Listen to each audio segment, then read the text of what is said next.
Now, we've all done it. We're in a hurry and need to save a link or a document without having to navigate to the right place to store it.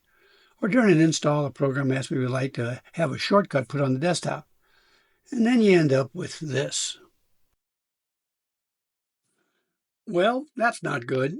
You could clean it up, deleting the unnecessary ones, rearranging the icons, or whatever method you come up with. Or you just use the auto arrange feature and all your shortcuts get slammed to the left side of your screen in a mad jumble of unrelated icons. More savvier people might just use the align to grid feature to keep them in orderly groups that you can play with. But most of us just want a clean desktop, but still want to have the convenience of, or at least temporarily, to drop a shortcut so you can find it quickly later. But there's a third way, overlooked by many people, that will allow you to have your links readily available but still have a clean desktop. Using a combination of features, your jumble of shortcuts can be accessed quickly, even after cleaning your desktop. Okay, we're going to sort of go in reverse. I'm going to show you the end result. If you start with a messed up desktop and you right click anywhere, whether it's all over the place or in a line to a grid, if you right click, you'll see the view at the very top. You come down here and you see at the bottom, show desktop icons. We're going to unclick that. So in other words, don't show them. And then you end up with your clean desktop. So then what do? You still want to get access to those things. So how do you find them? And that's where we're going to go to step 2. Now here I am in my file explorer. You'll notice in the quick access menu, I have desktop right there at the top of my list. And that's going to show you if you click on all your links, whether they're hidden or not. So all we have to do is get that desktop listed over there on the left-hand side. Before we move on, I just wanted to point out that once you have it there and you have this listing, you can sort by name, by date modified. So you can sort by that to see the last one you created, the type, anything else you want to have, just like you do for anything else in File Explorer. Let's get that desktop listing in the quick access menu.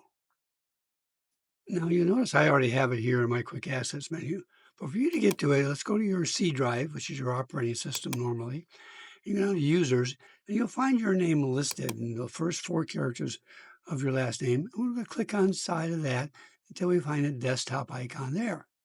Now, in my case, I already have it, but you're going to go up here and you're going to say, tell it to pin to quick access, which will put it up there. Now, I'm going to do it twice. The first time you'll see that it takes it off, but if I do it again, I say pin to quick access, it's down here at the bottom. Then I just drag it up here. Now you can't put it at the top because there's a little bit of a bug where you can't drop it on front of the top one.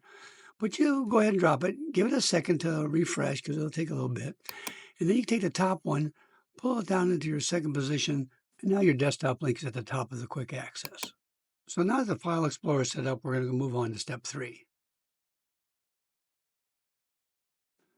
Now, if you don't use the File Manager directly, you can always just put a File Explorer on your menu by going to the Start menu, clicking here on the search, and you'll see the File Explorer indicate it's a system app. You right-click, say Pin to Start, and then you can go ahead and access it right from your Start menu. You come over here, and it'll always appear new items at the bottom, and you can drag them wherever you want. In my particular case, I have them in a folder here with other folders.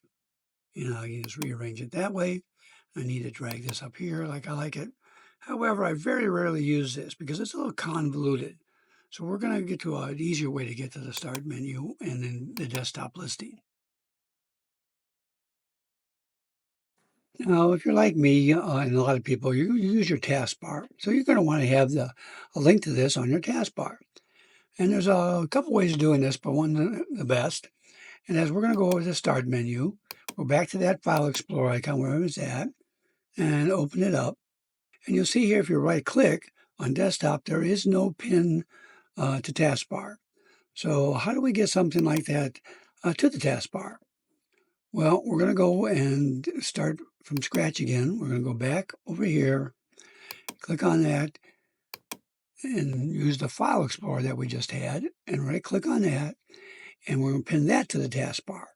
And so we're going to hit that. It appears down here on the right, like anytime you add something. We'll drag it over here to where it's readily accessible right there. Now, once it's there, you can just click on it to open it up and then click on Desktop. and you'll see all those. But that's a two-step process still. So we're going to make it a little bit easier. Over here on the taskbar, you'll see if I right-click on any icon here, I have file history turned on, by the way. I have a separate video how to activate this in Windows 11. But if you go over here and you right-click on File Explorer, guess what you see? You see the quick access list, at least the top 10 or so. And at the very top is the desktop one we put there.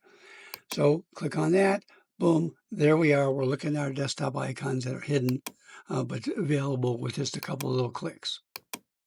Just a little repeat here. Let's close this down and do it again. We go down your taskbar, right click, go to desktop. You can access all those hidden icons right there that quickly. By the way, if you're still on Windows 10, it works exactly the same. Everything can be done using the same procedure I outlined here. So if you found this video helpful, don't forget to subscribe, like the video, and ring the notification bell to get notified of new releases. Additionally, you can find me on Facebook, X, and on my website. The links are in the description of this video.